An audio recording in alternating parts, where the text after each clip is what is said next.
Welcome back to another exciting episode of Clinically Correlate with Azfar and Vedant. In this episode, we interview Dr. Juan Battle. Dr. Battle is the incoming president of Florida Radiological Society, and he has extensive experience in many different job settings. He worked for about a decade in private practice and currently works part-time in academic radiology, Penn Medicine, as well as his old private practice as a teleradiologist. Dr. Battle shares his wealth of knowledge on the benefits and drawbacks on different job types, including independent contractor positions and teleradiology, approaching a radiology contract and job-related benefits from a radiologist perspective, and argue for what's important to you. Partnership tracks including lend to partnership and different buy-ins, how AI deployment differs in academics and private practice, as well as many more exciting topics. So stay tuned.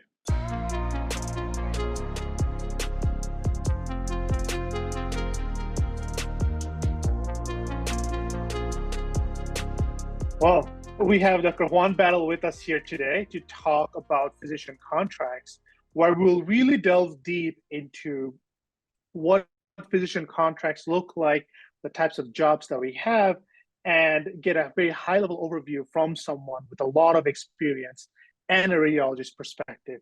So Dr. Juan Battle, thank you so much for coming on the podcast. Thanks for having me. Yeah, so we're going to jump straight into it, but first, a little bit of introduction. Tell us a little bit about your career and your journey from residency into attendingship, and what type of jobs you have currently. Sure, yeah, that'd be great. So I did medical school at Penn, graduated in 2004 with MD, MBA, and then I did my training at MGH in Boston 2005 to 2010.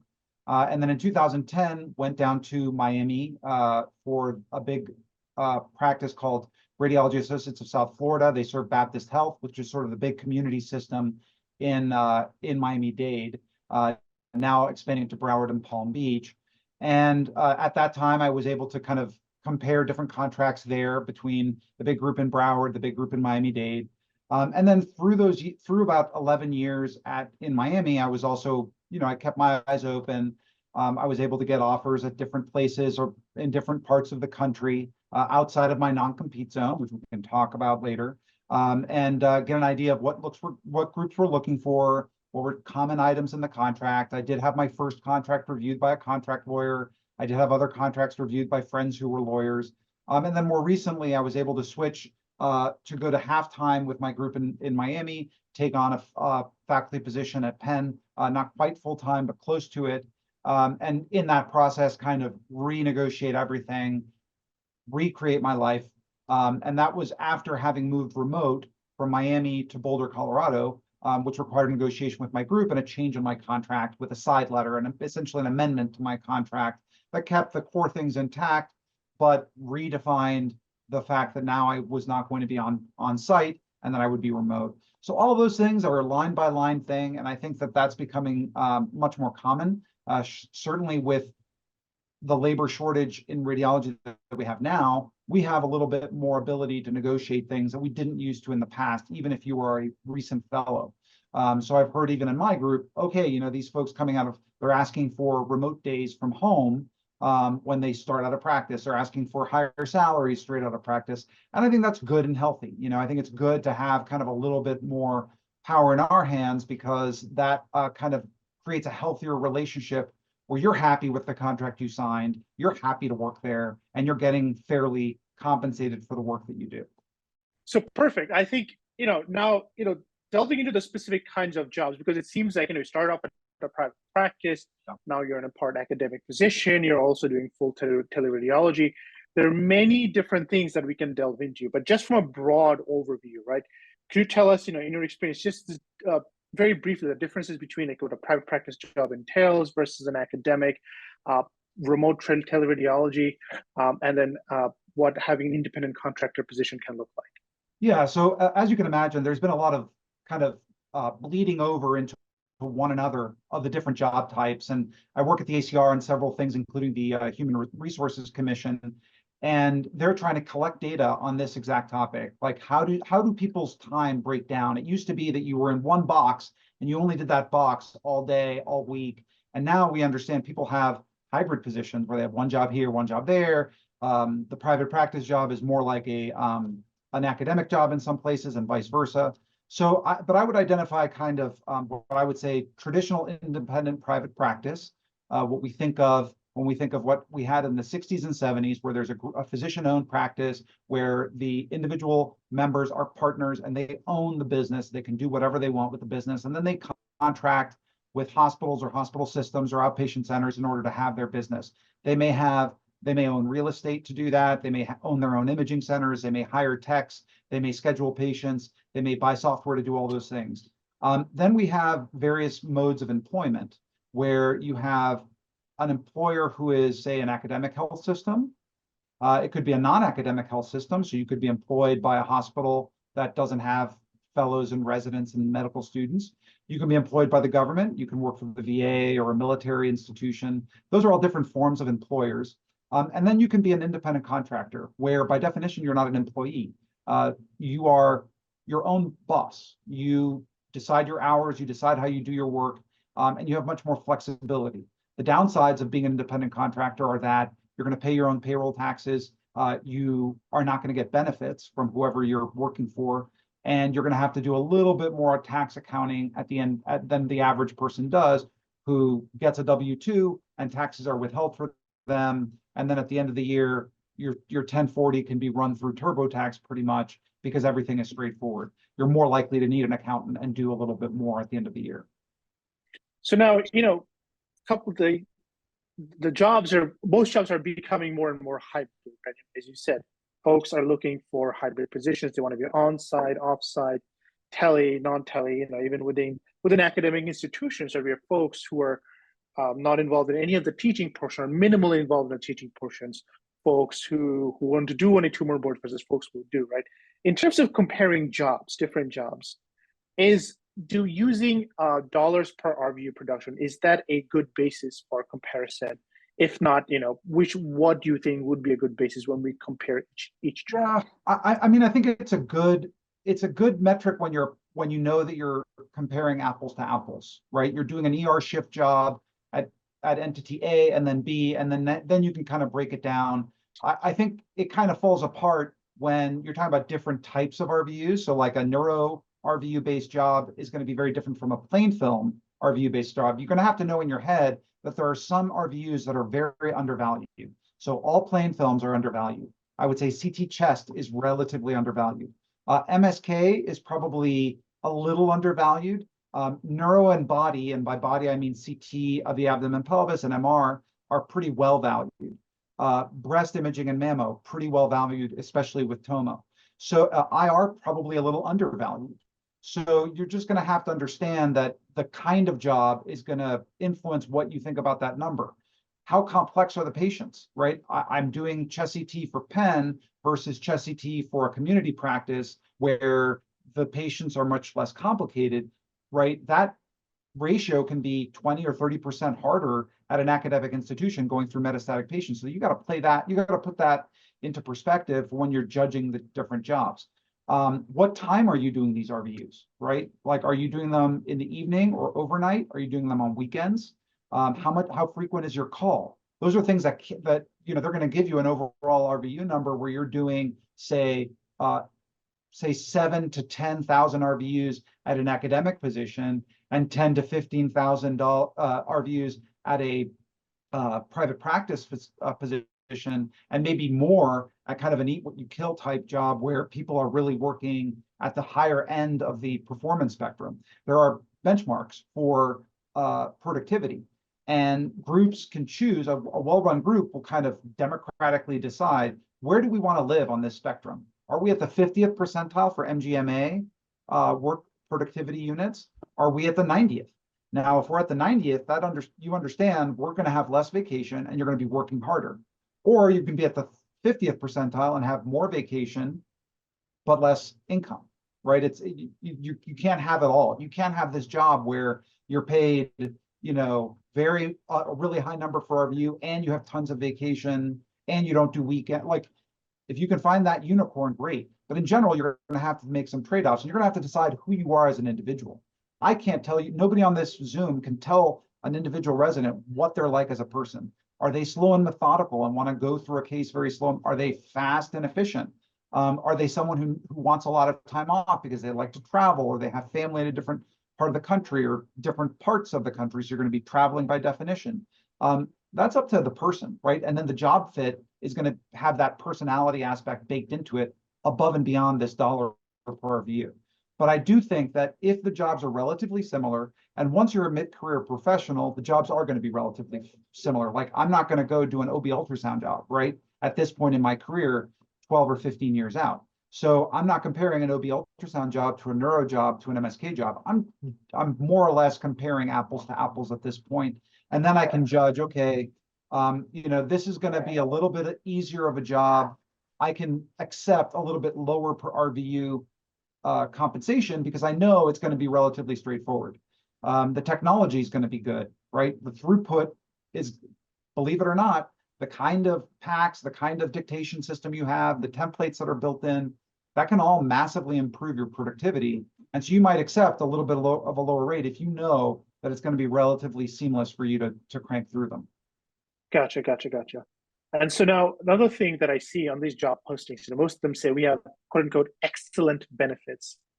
What sort of benefits should I know? And it can differ from person to person, but in general, what sort of benefits do you think we should consider when we sign our first contract? Yeah, so I think it kind of diverges academic and private practice. I think academic can offer a lot of benefits that private practices typically don't. So if you're working for, I'll pick a place, NYU, you might be able to get undergraduate tuition for your children at NYU. Now that benefit may be of no value to you if you don't want kids, right? Or if your kids are so far in the future that you might be changing jobs once or twice by the time you could take advantage of it. That's a benefit that has real value. Typical benefits for any practice would be your 401k, is there matching or not? So 401k is a retirement scheme to take pre-tax dollars, put it into an investment account, and let it grow. Because it's pre-tax dollars, it started at a larger amount. Because you take it out at retirement, presumably you are at a lower income bracket when you take it out. So yes, you're going to have to pay those taxes, but they're not as high as you would be paying today on that same dollar. So if you're paying, 20 cents per the dollar in federal income taxes right now, maybe it's only 15 cents on the dollar when you take it out, and it's grown using a larger starting sum. That 401k, generally the limits for a W-2 employee are about $23,000 per year, but your employer can match up to $69,000. So are they matching one-to-one? Are they completely maxing it out? There are some groups that'll max that out completely, and that's a huge value to you, right? That's not only just plain simple 40-something thousand dollars that they're giving you, it's also pre-tax dollars that are growing in an investment account for your retirement. That's a major benefit, that kind of 401k. That's probably the biggest sum, aside from tuition benefits for children, that you'll come across. But then there's like, is it a good healthcare plan? Do they pay for it? Most groups that I've seen, generally you're paying something for the health insurance. It's not free. So you can compare apples to apples there. Again, a big health system like Penn, or a big private system like Advent Health in Orlando, for example, they're going to be able to negotiate better healthcare rates than a small mom and pop, traditional private practice group of 30 people, right? They're essentially in the individual market at the 20 to 30 group size. So you're going to have expensive health insurance there. So that might be part of what they're talking about. And there may be ancillary benefits, smaller ones, dental benefits, life insurance benefits. Those are usually smaller value. They shouldn't sway your decision too much. The retirement is really the big one to look into. And I think, kind of an extension to that, I don't know if many groups offer this, but just reading up to it, stuff like, mega backdoor Roth IRA, which is post-tax contribution into a 401k, right? Or stuff like, defined benefit plan, which is, even more contribution into a retirement account. Should we take those into consideration as well, or is that like something that's not as common that you have seen in the jobs today? No, it's pretty common for them to have some kind of match. So a lot of groups will do that because they understand that that's kind of like retirement's taken care of. If you don't have to think about it, right? You're going to put up, now you're going to have to ask, is it contingent on my putting in the 23, or what does that look like? How much of the 69,000? And that number goes up every year. So when I started in practice, the total sum, I think it was 55,000 when I started. Is it going to increase every year and they're going to max it out? So those are questions you could ask. Gotcha.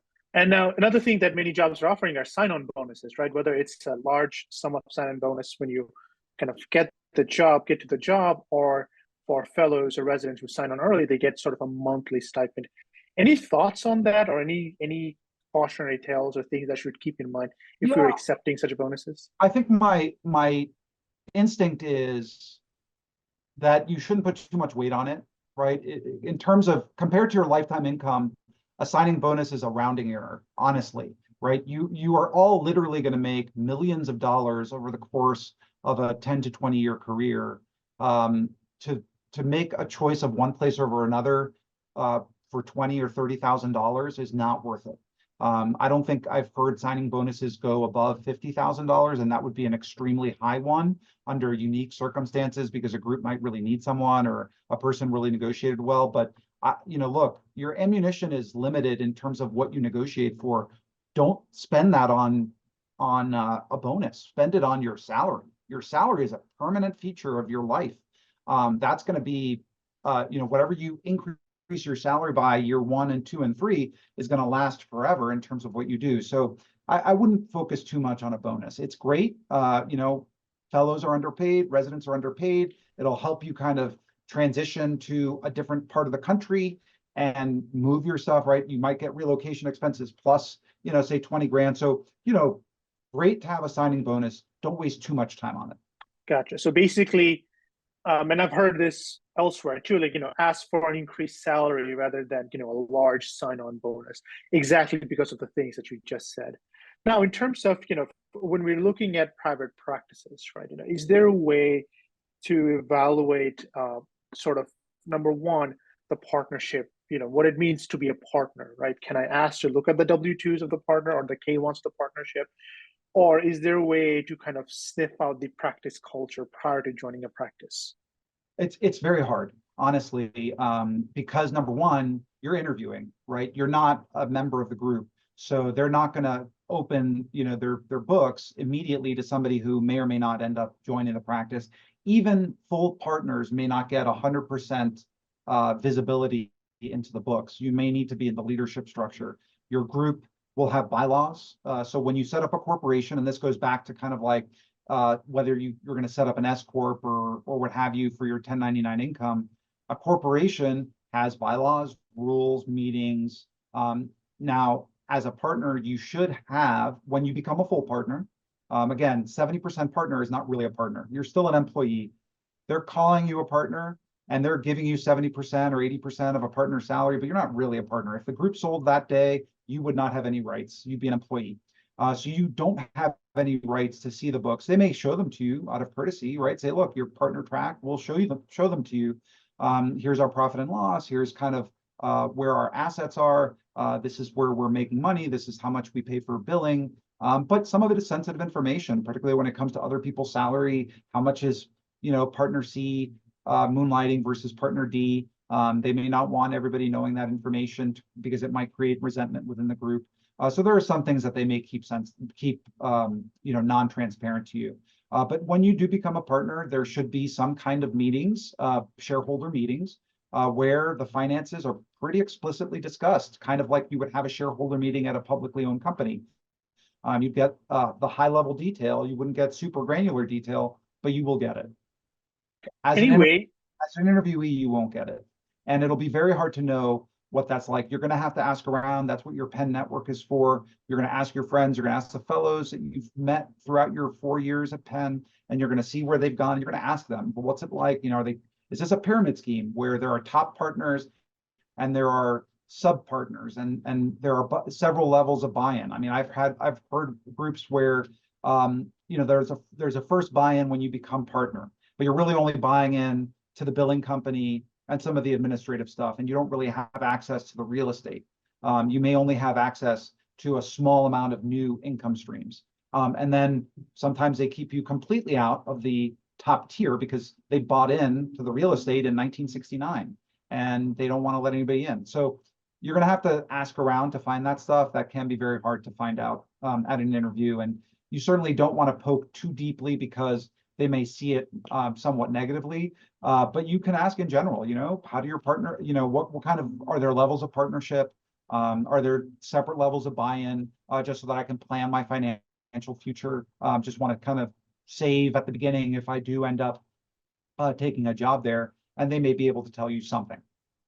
So speaking of buying in, right? Some jobs, some private practice jobs, they say there's no buy-in, but you have to wait a certain number of years. So basically, a sweat equity that you have to put in. Now, the average that I've seen, just from my own experience, looking at the job boards, is about 2 years, sometimes a little less, right? Is greater than 2 years, so 3 years, 5 years into partnership, a red flag, or is having a large buy-in sum a red flag in your opinion? Well, the large buy-in sum is usually based on some kind of fair market value, right? So it's not like they pick a number out of the air and it's ridiculous. And generally it's backed by real data. They have, every time a partner buys in, a firm will have an accountant, their accountant, do a fair market value of the firm and say, what are we worth? We own equipment, we have real estate, we have computers, and we have contracts that have some value. We have accounts receivable, right? So the money, the day you became partner, there are, 400 bills outstanding, 400,000 bills outstanding, depending on your size, that's going to bring in money that was earned before you actually became a partner, right? Somebody earned it 3 days ago or 20 days ago or 40 days ago, depending on how long the insurance company is taking to pay you. So what they say is like, well, you got to buy into accounts receivable. Well, that's the bare minimum, right? We have $1 million of accounts receivable that's waiting. We've already done the work. They've agreed that we're going to get paid for it. It's going to be here, and we have 20 partners. So we're going to divide $1 million by 20, and that's $50,000 per person. So you're going to have to buy in 50,000 because that money you're going to basically get it day one as being a partner. And then as you add more things, the buy-in value can get higher. And so groups with real estate, it can be as high as $200,000 or $300,000 at some groups, maybe even higher. And generally, they'll help you with some kind of payment plan. Either the group lends you money at an interest rate, or a bank that has a special relationship with the group will set up the plan. So generally, you're not coming up with that lump sum to begin with. But I think generally, it's going to be a relatively fair number. It's not going to be like you're going to get some unfair number that other people didn't get. It's generally going to be realistic. You can obviously ask to have it be double checked. You can ask your accountant. You can have them go through the analysis that the fair market value did to see if there's any red flags. Hey, they overvalued their contracts by, whatever.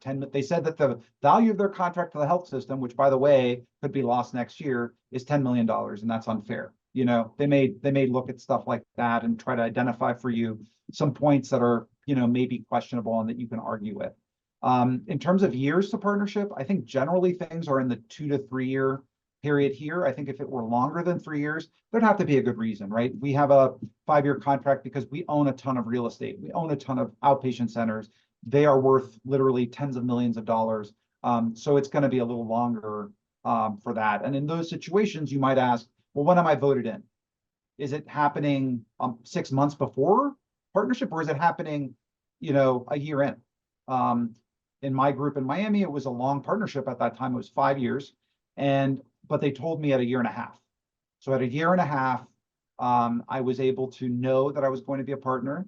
At 2 years, I was on the quote unquote percentage track, 70, 80, 90%. And I was able at that point to attend shareholder meetings. I essentially had almost all the rights of a shareholder except my pay. And again, the legal right of a shareholder in the event of a sale. So all of those things are going to play into the factor. You don't want to jump to be evaluated too soon. You may feel like, hey, I want to know at 6 months. Well, don't let that bite you in the butt, right? Because some people are slow starters. And if you're a slow starter and you're there, it might take you 12 to 18 months to really get to a point where you're comfortable and you're producing productivity, right? Especially in a high volume group, you're not going to want to tell them, evaluate me in 6 months. You might want to be evaluated at 18 months or 24 months when you've gotten up to speed. So keep that in mind. Gotcha. So we really have to sort of know ourselves first, and not necessarily look at the length to partnership as sort of an assessment on the type of job that we are taking. Speaking of that, one of the more important things that we haven't talked about is malpractice, type of malpractice insurance, right? Is one over the other necessarily better? In this case, is an occurrence-based insurance better Yes. than claims plus tail? Well, no, they're equal. It's just that if you have the tail, right? So somebody's got to pay the tail, and the tail can range from, it depends on how long you practice, right? The longer you practice, the more liability you're exposed to, and therefore the tail is going to be more expensive. But pretty quickly, it jumps up, right? So it's going to be between $10,000 and $30,000, maybe $40,000, depending on the state you're in. And you're going to have to ask your company, hey, what does that cost?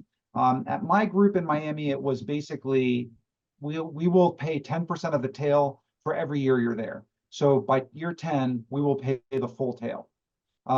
You might see that be, hopefully it'd be faster. I think that's way too long. The truth is, if a malpractice case happens, they sue everybody. They sue the group, they sue the hospital, they sue the tech, they sue the rad, they sue everybody in the chart. And so your group doesn't want you not having a tail, because what that means is at the time of a trial, let's say you've left your group and you didn't get tail and a lawsuit happens, God forbid, and you're basically going to be directing all the attention on the people who do have insurance, right? The lawyers are going to say, well, ignore the rad, they don't have coverage. Let's just focus on the hospital system and the radiology group. So you want a united front in a lawsuit anyway, and it makes no sense to let somebody go without a tail. So I think unreasonable expectations of paying your own tail are a little absurd, in my opinion. I think the group should pay for the tail pretty darn quickly. Let's say, 33% each year, and by year 3, they're going to cover the whole tail. But once you pay the tail, it's the same as an occurrence-based policy.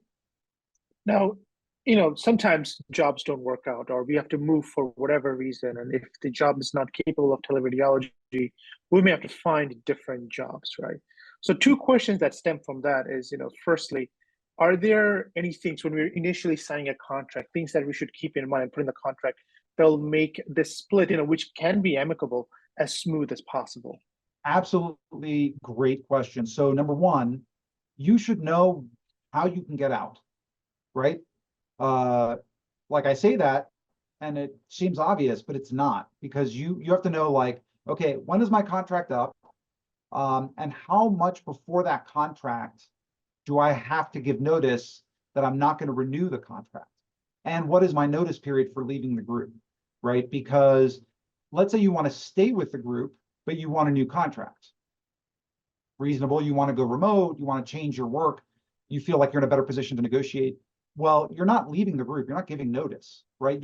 You're just saying, I'm not renewing this auto-renewing contract. Most contracts renew.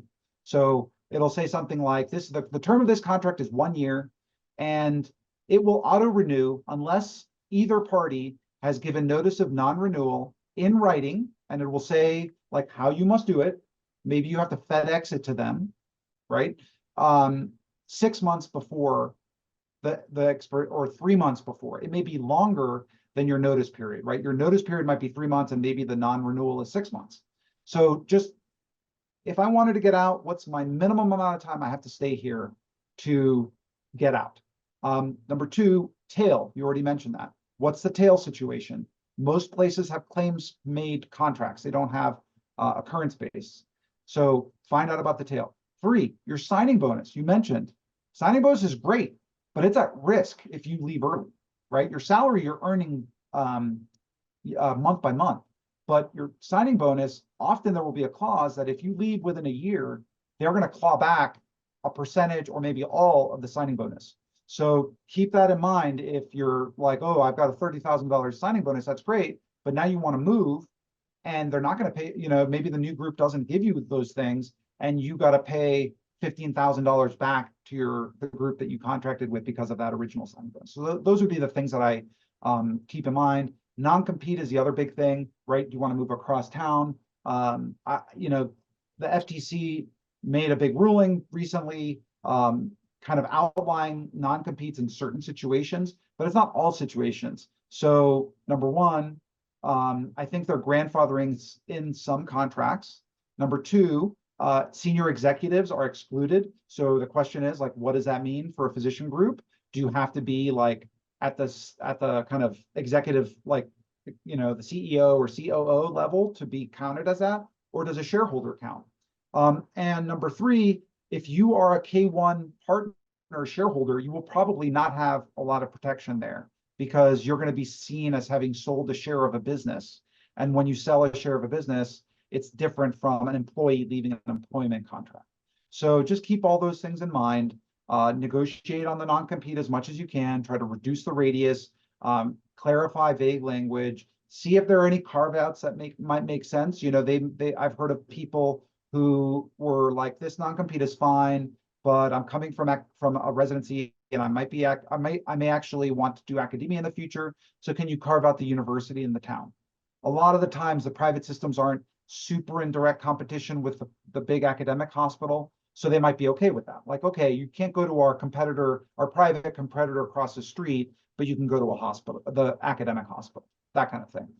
Yeah, I think if for radiology, it's a sort of a unique situation, right? Because a lot of the trouble that other specialties may face is if they cannot work for an employer that is within a certain radius, they may have to move.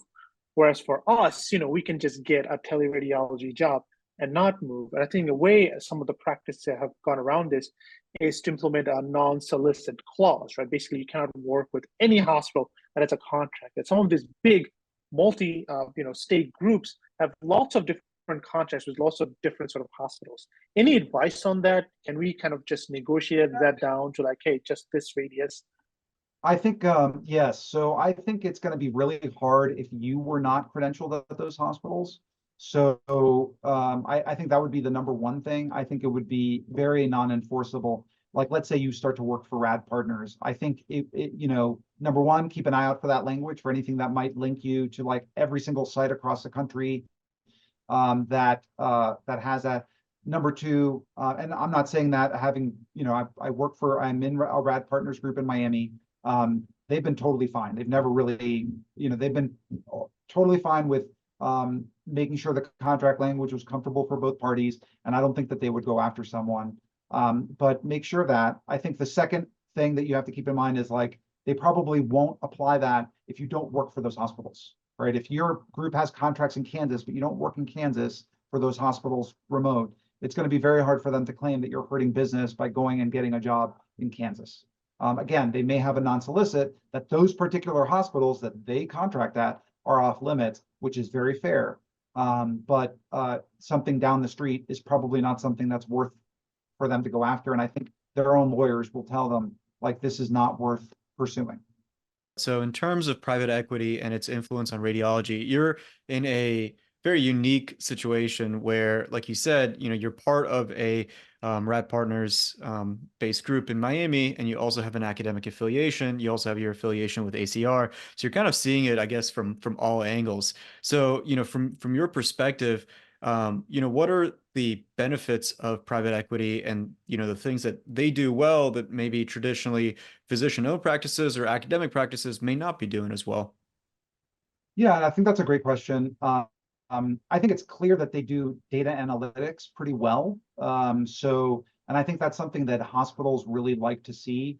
They want to know quality metrics. They want to know turnaround time metrics. They want to make sure that all the radiologists are trained in X, Y, or Z, and making sure that HR compliance stuff is in order. I think, large corporations do that well, right? That's kind of their bread and butter. They have that administrative backbone that makes sure that all those T's are crossed, and they're able to show the hospital what the value proposition of a group is. And, we're trained to be physicians to treat patients, and we're not really trained to like explain in business speak why our practice is vital to the health system. That's not kind of the core of our mission as physicians. And so we're, a lot of the times we're not great at it. And, that leaves a gap for someone to fill that and say, look, this is your value proposition, right? Can we measure your quality compared to other groups? Can we count up the number of hours that you are volunteering for the hospital system?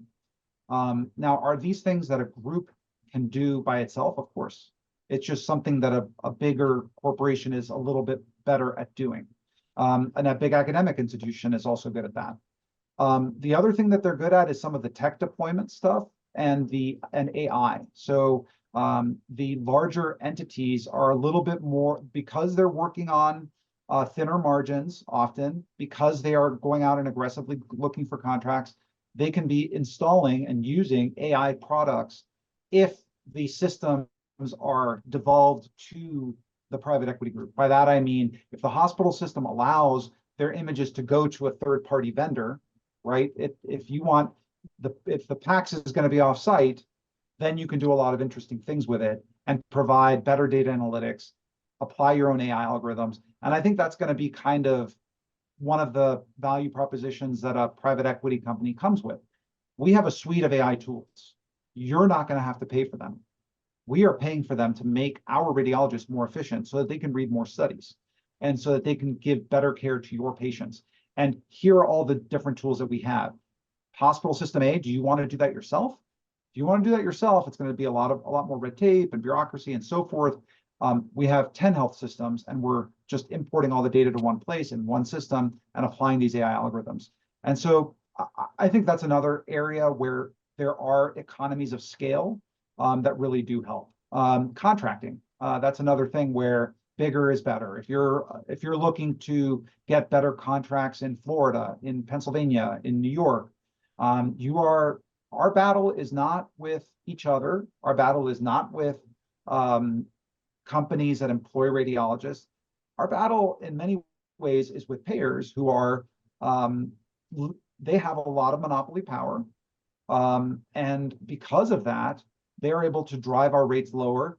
As you may have heard, through no surprises, they are driving us out of network. And so many of us are getting out of network things where we're going to be paid way less because they are combating that. So on the advocacy side, you also have larger corporation that can lobby Congress, that can talk to organizations to get them to join in. The Texas Medical Association has taken the lead in the fight against no surprises, which the ACR has joined. That's also something that private equity has joined too, right? We're all in that same boat of all of our billing will go down if we allow No Surprises Act to take its full effect. CPT and reimbursement issues, and then negotiating with payers on an individual basis for contract, improving your tax ID. As you may know, each group has a tax ID that allows you to bill. And then that is who negotiates. This tax ID is negotiating with Blue Cross Blue Shield for all of these things, for all of these patients. When you get a CT scan of the head with contrast, it's going to reimburse you this. And when you can consolidate under a larger tax ID that has more lives potentially coming to them for radiology services, you have more negotiation power. So that's another area where a larger entity can really be beneficial. That's great to hear. So I think, one thing, that you mentioned was the efficiency gains, especially with a corporation or a private equity backed firm. One thing that I've seen as well is the AI kind of research has been talked about in the academic centers, but the actual deployment of these models in clinical practice seems, I don't have personal experience in it, but just talking with, attendings, seems to be much more advanced in the private practice setting. And I think, like you said, it kind of goes back to the fact that they're almost 100% aligned with the individual radiologist and their productivity on a minute by minute basis, right? And, within, say, an academic model, which is probably similar in size to some degree, you're also playing with the entire health system and the overall objectives, which, there's definitely pros and cons to that as well. But just in terms of what is best for the radiologist may not always be what the health system approves for. And so maybe that's also contributing to that lag of what you're seeing. So, it is very interesting because especially even as Penn residents, I don't think we've seen anything in deployment that we can say, this is how AI is working in real time. And so that makes it, tough for us to even imagine right now what that could be like if that is really augmenting our ability to read scans.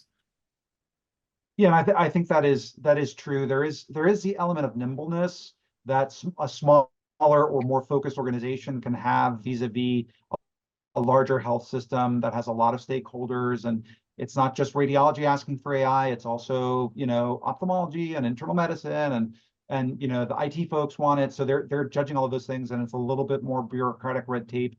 But also, as you mentioned, the individual gains are, the ROI has to be there. And often in academia, there's the attitude we can build it ourselves, or, because we're academia, we need a steep discount. And a lot of the AI companies are now looking for private partners who can deploy things a little bit more quickly than others. And it's not just AI, it's any add-on tools. I do cardiac, and I can tell you that, the smaller the system in some ways, the more likely they have something like HeartFlow or Clearly, or some add-on system that Arteris for 4D flow and cardiac. I've seen private groups actually take those things up a little bit more avidly than larger academic groups. No, 100%. I think we've seen that in my own experience as well. So it is like I had a family member that ended up going to, community practice in Texas and had a HeartFlow add-on to CTA of those coronaries. And I know that that's still something that, only in the past couple of months that we've had at our own institution. So kind of fits with what's actually happening in practice. Yeah, and I think the marketability is also different, right? I think that larger institutions kind of just expect patients to show up, right? We don't need to try to get patients because like we're the best, and in many ways that's true. But you have these smaller places where it's like I can market this to referring physicians, right? The other physicians are not employed by the radiology group. At a place like Penn, the internal medicine docs and the cardiology docs and the radiology docs are all employed by the same people. I don't need to convince a Penn cardiologist to refer to Penn, right? We're all part of the same house of medicine here. But a private practice radiology group has to convince all the random people in the community who are practicing to refer to them. And this is AI and these add-ons like HeartFlow and stuff is one way to say, hey, look, we're integrating the latest and greatest. But I think there are benefits to both. I think having it's beautiful to have academic facilities develop their own stuff, right? We're not going to necessarily rely on this. And I've gone to MUSC and I've seen their own in-house version of FFR that was built through Siemens, partnership with Siemens, and they're using that for research. And I think that's where like the creativity and the innovation from within is something where I can understand why a larger academic institution might say, look, those are cool, but we want to do it ourselves. I get that. So kind of going back to the intro, your current role right now is a very unique one. You're splitting your time.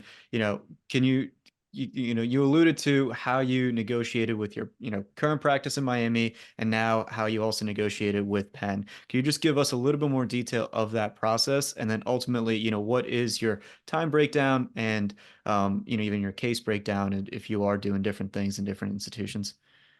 Yeah, so most of my time I work for Penn, and I have a much smaller commitment to my group in Miami, and I will probably reduce that by at least half by this summer. So I think number one, we're in a great job market. That gives us a lot more negotiation power than we ever had. That may not be always the case, right? You may, if you're an R1, you might graduate into a job market where there are no jobs available and you're going to take what you can get. And you're not going to have the ability to negotiate anything because they've got 3 other people who are willing to take the job no matter how great you are. So recognize that a lot of this is not about what you can do by reading how to negotiate book, because there is a climate at the time that you graduate and are looking for a job that's going to determine a lot of your negotiation power. Number one, it's BATNA is the concept, best alternative to a negotiated agreement. And your BATNA is, if you walk away from that negotiation, what are you walking away to? Are you going back to another job? Are you jobless with a high mortgage payment? For the institution, what's the BATNA? They have nobody else to fill a very important role. They need a cardiac MRI director, and they've got nobody. And the soonest they're going to get somebody after you say no is 6 months. That may not be comfortable for them. And that's going to push them towards a negotiated agreement and give you leverage. So it goes both ways, right? Because they may, right now, the ball is in your court. I would recommend in general, unless you're doing ER, jumping to full-time teleradiology, it's a tough choice. It's not for everyone. You have to be a pretty efficient worker. You have to be your own IT person, right? I got to deal with my own computers, my power outages, my internet. There's no one I can call to crawl under my desk to help me out with something. I'm doing it. I have to multitask, right? I have to keep a lot in my mind of like, this is what's going on for this job, and this is what's going on for this smaller group. Those are things that you may not be suited to everyone, right? So you just got to, again, know yourself. What Azfar said, you got to know who you are as a person. It's like, I want to go in and everything I do is just the academic mission. I want to read this much. I don't want to multitask. I don't want to feel like I'm thinking about three different things at once. If you're not like that kind of person, don't go out and try to get something just because it's possible, right? You have to think about the complexity of licensing, credentialing, the webinars you have to do to keep your credentialing, the CME hours you're going to have to deliver in different states or different places, depending on where you live and what you cover. All of those things are going to flow from who you are as an individual. I think in terms of negotiation, you're going to have to decide, you always have to give them something they want, right? So what is it that they want? Like, hey, we really need ER coverage, right? Evening ER coverage. Are you willing to do one day a week? Well, maybe that's acceptable to you and you get stuff elsewhere, right? Okay, now I can work from home on that day and maybe 2 other days because I'm giving you that nobody else is willing to give. Maybe you do a certain thing that nobody else does. You're doing first and second trimester fetal ultrasound at a high level. You're doing cardiac MR. You're doing whatever, structural heart, and they're starting a structural heart program. You've done athletes in the past, and now they need somebody to do athletes. If you have that hook, that's something where, okay, now I'm giving them that, and they're going to give me this, right? Whether that's going to depend on what you think is important. Is the non-compete important to you? Or maybe it's not. Maybe you don't care. You're like, look, I'm not going to get another job in this area within a 5-mile radius. I don't really care about the non-compete right now. I'm not going to make that an object of negotiation. Maybe it's external work, right? I want to be able to work externally. Maybe it's like you said, signing bonus, benefits, ability, a certain amount of moonlighting hours. Maybe they're going to guarantee, oh, look, I want, your starting salary is maybe not where you end up at your salary negotiation. We're at X, and I'm not that happy with X. Hey, can you guarantee some extra moonlighting, right? 10 hours a month, at your rate. And maybe that makes you happy, and they're getting something because they're getting a moonlighter for time shifts that they don't want to do. So it's all a negotiation. You're going to have to decide what's important to you. Salary, I think, is by far the most important, right? Because that's going to stick with you, and that's what's going to drive that dollar per RVU number. That's going to make you compare jobs, and then you're going to have to add in the other things. Am I working? For me, a 1 week on, 1 week off job, I would never do it, regardless of how much you paid me. I just would not do it because I don't want to give up half of my weekends and half of my holidays and half of my evenings with very little flexibility, unless the other person on the flip side of that one on, one off is willing to switch, right? And you're totally going to you're marrying that person, right? Like you're entering a professional marriage with the person who's doing that other week, and you better hope that they're going to treat you well and vice versa, that it's easy to switch that with that person, because if not, then you're kind of stuck. So I would never take that job, but maybe there are people who would. And you can really negotiate a lot if you're willing to take that job, right? Where you can negotiate a much higher number per RVU. I think the other element that you really need to keep in mind is the dollars per RVU is based on the RVUs you discussed at the time of your contract, right? This is what we're currently averaging. Well, what happens if volume goes up 20%, right? Your dollar per RVU just went down. And do you have any recourse for that, right? Do you have any ability to say, well, I'm going to hit this number of RVUs, and anything above this number, I'm going to get paid per RVU, or I am going to be expected to do get some kind of thing in writing that says what your expectation is, because it's all well and good for them to advertise. You may get emails like I do from recruiters who say, okay, I got this job and it pays this, and it's the average number of RVUs is 10,000 RVUs per year. Great. What happens next year when it goes up 10%? Is it a growing system? So keep that in mind, because that RVU number, you want some idea that if things go up, you have some recourse to either get compensated for it or to say, I'm not going to do the extra, and that may be a tough negotiation, right? Because their instinct is that when we get this person locked in, when we grow, they're just going to read more. And that used to work, in my opinion, 10 or 15 years ago, when most of us were not at like full capacity. We were not kind of spent.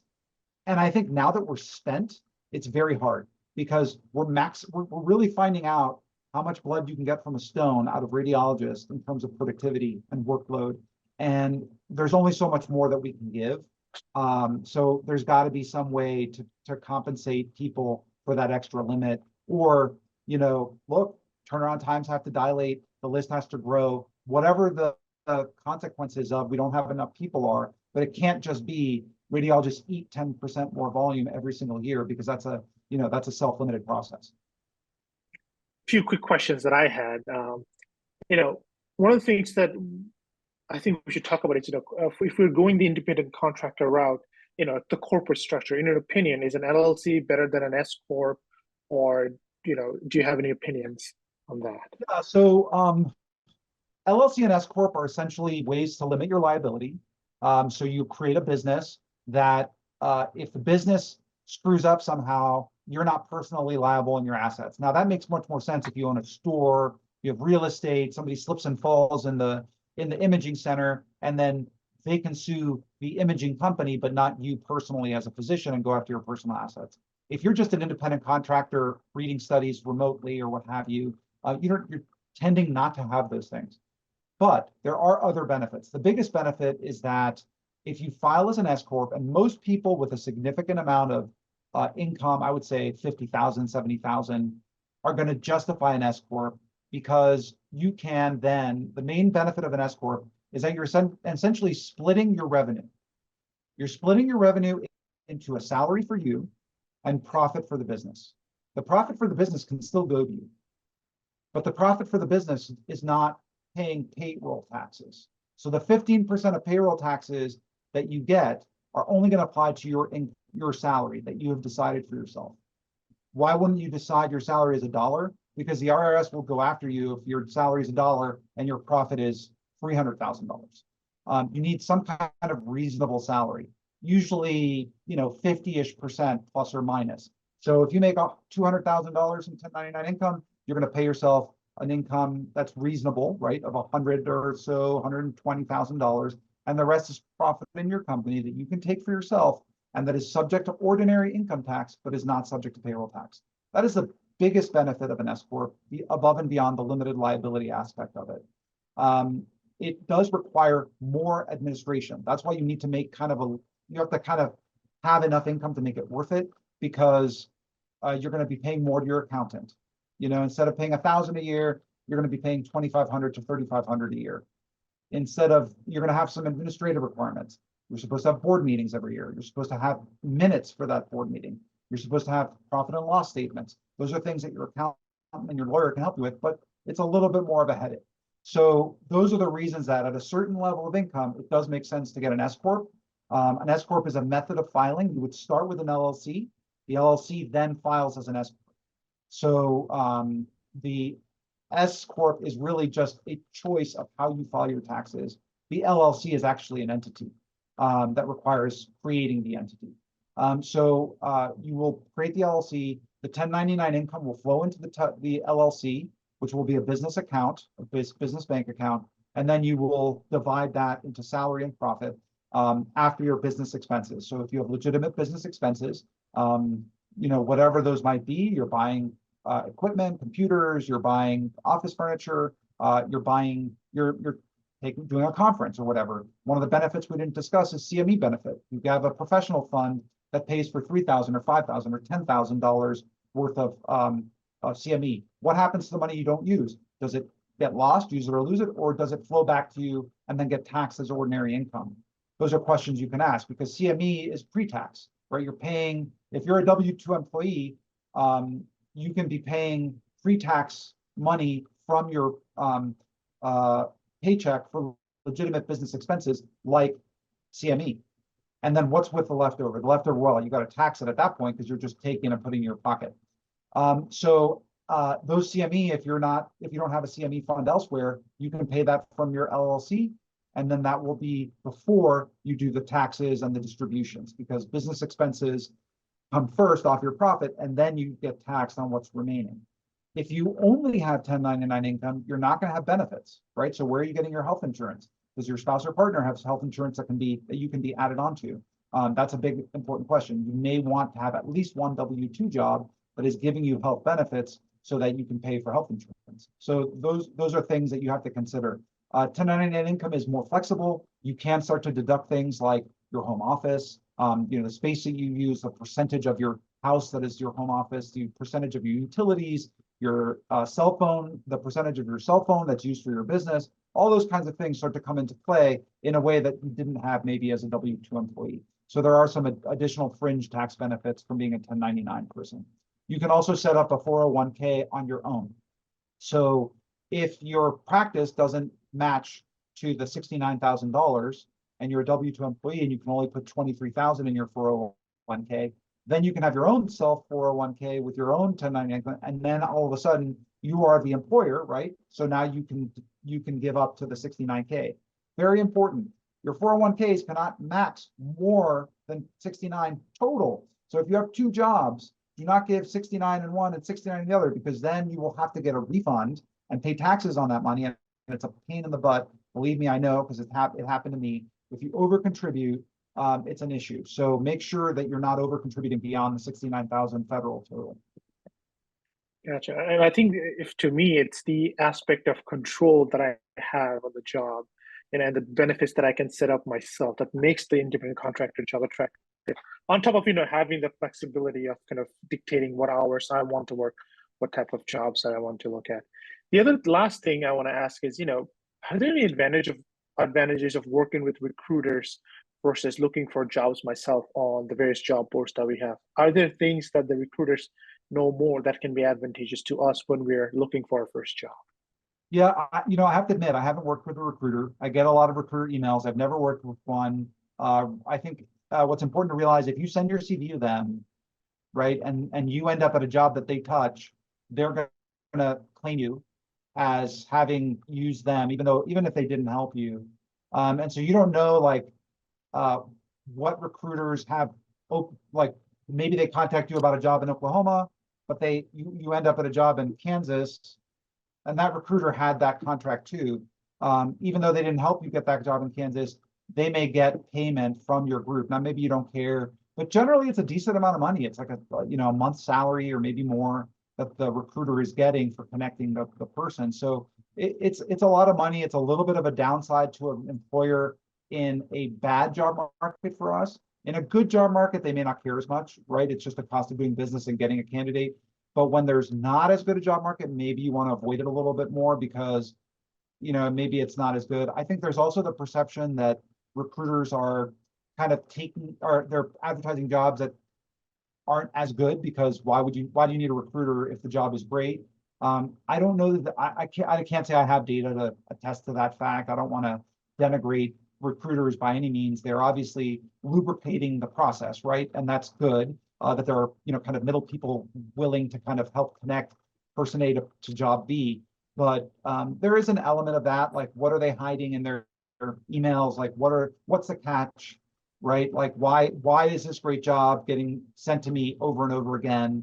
What happened to all the people who went there? So I think if you can find a reputable recruiter that somebody has worked with, I think that's reasonable. And there are certainly great recruiters out there who have your interest in mind, as opposed to just connecting you to do a job, right?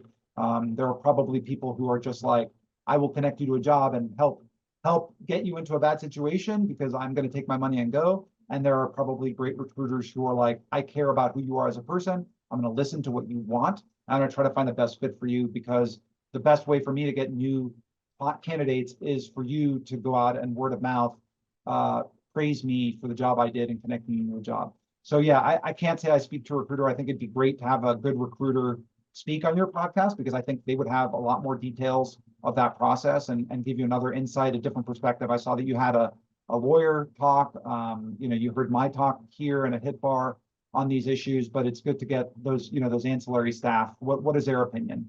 And you might even get a person from, private equity, like a recruiter there, and get an idea of what they're looking for. My absolute last question is, Hey, I'm here. I might as well ask. the you touched upon teleradiology, night work, ED work. Well, some of the things, or some of the advice that we keep getting is, as new grads, fresh grads, don't take on those jobs because you won't see significant growth. I'm sure some of that feedback is founded, but in your opinion, being kind of a mid-career attending physician, do you think fellows or residents who are graduating and taking on these teleradiology night float or night hawk jobs as their very first job, are they at a significant disadvantage compared to those who may join large practices who are sharing cases among one another, or a large academic institution? I think they are. I generally agree with that advice. I think, number one, you grow a lot when you are attending. As a resident, you know a lot and you do a lot, but it's just different when it's you're the one final signing, you're the one taking the phone calls, you're the one at the tumor board. And that growth is better, in my opinion, when you are interacting more with the clinicians, and that is harder to do telerad. It is not impossible, but it is harder to do. It was much easier for me to start out at telerad at Penn, having been on the ground for over 10 years. I know how the hospitals work. I know what the people are looking for. It's not intimidating to me. I know how to run a tumor board. I know how to run an interdisciplinary conference. I know how to set my boundaries in those particular items. As a telerad, that's harder. Now, I think if you're like, I want to do ER for the rest of my life. I'm an ER person. Maybe I did an ER fellowship. I want to do that. I think that's okay, right? I think that's more where telerad is pretty well established. They pretty much understand who you are and what you're going to do, and the skill set is not going to be dramatically different on site versus being in person. But I do think that for the beginning of your career, better to ask for 1 or 2 days a week remote, or 3 days a week remote even, where you're on site, you're meeting the techs, you're meeting the administrators, they're getting to like you. We are ultimately human beings. We are ultimately affected and influenced by other people in person more than we are on Zoom. That is just a fact. There's no rationality and logic that will eliminate the fact that we like as human beings to be near other human beings and interact with them collaboratively that way. And because that's a truth about the way we are as a species, we need to admit that. And that's why I think when you start, go in person, do those fluoros, do the studies, go up to the ICU. When I was in person, I'd go up to the ICU every morning. I didn't need to, but I'd go up to the ICU like half hour before my day started, and I would just run the board with whoever was up there and wanted to look at cases. And I didn't read the studies or anything necessarily. I would pull up the case, go through it, look at the priors, and I just got such an insight into what they were looking for, and they appreciated me as a radiologist. And they're more likely to say, "Oh, well, he forgot to mention so and so on a case," or hey, he made a left-right thing. They're much more likely to give you the benefit of the doubt because they know you as a human being and not just as a radiologist on a byline.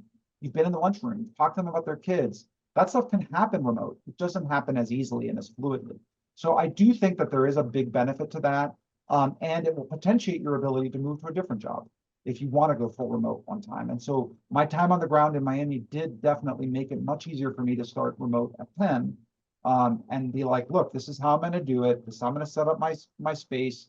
This is how I'm going to determine my time. This is how I'm going to schedule it. I need to be time insensitive for this and time sensitive for that. I need to balance vacation. All of those things it's a higher degree of complexity, right? Like there aren't that many telerad contracts that you can go out there. And what happens when you go on vacation, right? Congratulations, you're 1099, you're at home, you got a contract with a chain of outpatient centers, and you agree to a turnaround time of 3 days. Okay, you want to go to Paris for 2 weeks next summer. What are you going to do? Who's going to cover you, right? There are elements you have to think about that you don't have to think about in a typical W-2 job. So keep that in mind. Are you the kind of person, it sounds like Azfar, you want to be entrepreneurial. To other people, you say that and they're like, that is the last thing I want. I want somebody else to think about all that stuff for me, and I just come in and do radiology. And I think that's totally fair, right? Like that's what we were trained to do. So you really have to know yourself, which gets back to kind of our original thing. I think 1099 income is great, but the tax stuff is more complicated. You do need benefits somewhere. And ultimately, the 1099 works both ways, right? You are just as fireable one day to the next as they are to you. So they can say tomorrow, we don't need your services anymore. The definition is you're an independent contractor. No notice period, no tail, no whatever. Like they can just let you go because you don't really have a system to, stay there for 6 months while you look for another job. So somebody else underbids you, right? Somebody else goes in and gives a sweet talk and says, hey, I can do that job better than Azfar, and I'll do it for 20% less. And I'll give you this, and I don't take as much vacation as Azfar does. So, that's happening. You don't even know about it. So there is some security in W-2 jobs and larger institutions that the 1099 leaves you a little bit more exposed to. Perfect. Well, those are all amazing points, Juan. I think we covered so much in a space of an hour. And I'll definitely go back and listen to these fine points because there's just so many gems that I don't think we get exposure to anywhere. The talk has always been private practice, academics, private equity, and maybe the government type of jobs. But I don't think we ever get this granular, which is super important because come time to sign a contract, at the tail end of our fellowship or residency, we have to kind of just hose ourselves with as much information as we can. And we miss a ton of important information because we're going through them so fast. But I think kind of listening to you now and sort of giving ourselves time to digest these topics, so come time to apply for jobs, we'll be better prepared, or at least more armed with better questions to ask when we're looking for our jobs. And I think one other thing I wanted to add, and this calls back to the question of like what larger entities do better than smaller entities. And it gets into what I discussed about these things are bleeding into another. When I got to my group in Miami, there were several oral board examiners who worked for that group. They had an affiliation with FIU and had medical students. Plenty of people in the group did research. In fact, the vascular IR group is one of the top academic IR groups in the country, Miami Vascular. Like, it was not through private practice, right? It bleeds over into it. The larger entities like Rad Partners and Lucid and Envision, they actually value a lot of these things more than your small mom and pops, right? The small mom and pops are like, who's covering my weekends? Who's covering my holidays? Who's reading my studies? Who's doing my fluoros and my mylos and my paras and my light IR in the evenings? They don't care that you work at the ACR. They don't care that you produce research. They don't care that you have med students. Now, some private practice groups have that big picture view, even small mom and pops, they may have that big picture view of this is good for the specialty and it's good that one of our practitioners is doing all these things. But generally, they care less, right? They're more about the nuts and bolts of how you work as a radiologist. The bigger entities are like, yes, we have, Rad Partners has a research institute. They have leadership in different professional societies. They understand from the 30,000 foot view, it is good for our radiologists to be participating in like the bigger scheme of things, the research, the advocacy, the professional society building and working with the ACR and your state chapter. So I would definitely encourage you that. It's been very rewarding to be at the Florida Radiological Society. I'm the incoming president for Florida Radiological. So get involved in PRS, get involved in the ACR. The ACR has an RFS section, just like PRS has RFS section. That's where it's easiest to get your foot in the door because by definition, you age out of RFS, right? So there's always new people in leadership there and doing stuff. And that's the future of our specialty. So getting involved in RFS and then YPS, Young Professionals, that's a great way to get involved and contribute to the field, which I would encourage you and all of your listeners to do. My ACR plug, I had to do it. Absolutely, Juan. Well, on that note, thank you so much for coming on the podcast and sharing your wealth of knowledge. This was wonderful. My pleasure anytime. I'm happy to come back. All right. Well, thank you everyone for joining. This is Clinically Correlated with Azfar and Vedant. We'll see you another great episode sometime later.